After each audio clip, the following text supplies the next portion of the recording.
വീണ്ടും ആ സഹോദരി വേദനകൾ പറഞ്ഞ അനുതാപത്തിന്റെ കണ്ണുനീരോടെ പൊട്ടിക്കരഞ്ഞ നിലവിളിയുടെ സ്വരത്തില് ആ മകൾ പ്രാർത്ഥിച്ചു. വീണ്ടും സ്വരം കേട്ടു, എനിക്ക് സഹായം ഭൂമി സൃഷ്ടിച്ച എന്റെ കർത്താവിൽ എനിക്ക് സഹായം ലഭിക്കും. ഒന്ന് പറഞ്ഞേ, എനിക്ക് സഹായം. നിങ്ങൾ തന്നെ പറ, എനിക്ക് സഹായം.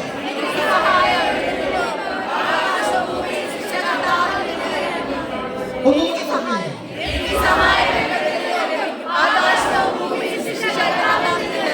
ഒരിക്കൽ കൂടി 4 പ്രാവശ്യം 2 പ്രാവശ്യം പറഞ്ഞു.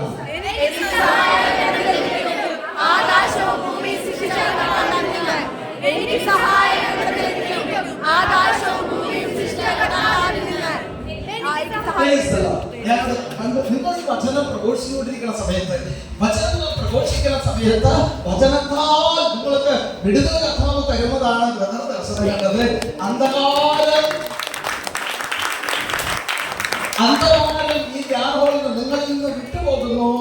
പുറത്ത് അത് ആ മെയിൻ ഡോറിൽ നിന്ന് അകലെ ഈശോടെ ഉണ്ട്. ഈശോടെ ഇരിക്കുമ്പോൾ തന്നെ മറ്റൊരു ക്രിസ്തു ചിരിച്ചുകൊണ്ട് മാതാവും പിതാവും ഈശോയും കൂടി ചിരിച്ചുകൊണ്ട് സന്തോഷമാണ്. ഈശോയ്ക്ക് സന്തോഷമാണ്. എന്താ ഇങ്ങനെ സന്തോഷം ഉണ്ടാവാൻ കാരണം? അവനെ ആരാധിക്കുന്നത് അവൻ ഭയങ്കര ഇഷ്ടമാണ്. സാക്ഷ്യങ്ങൾ പറയുന്നത് ഭയങ്കര ഇഷ്ടമാണ്. നന്ദി പറയുന്നത് ഭയങ്കര ഇഷ്ടമാണ്. എല്ലാവരും ശാന്തമായിട്ട്